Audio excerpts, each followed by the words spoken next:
Gente, tem acontecido algumas coisas estranhas aqui em casa. Sento no sofá para ler um livro e tenho uma sensação que alguém está lendo comigo. Parece até que está fungando do meu lado.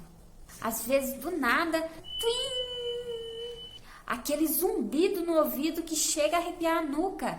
De noite vou deitar e tenho a sensação que tem gente no meu quarto, passando a mão em mim, conversando. Isso sem falar que do nada sinto que estou sendo observada. E vem aquele escalafrio de gelar a espinha.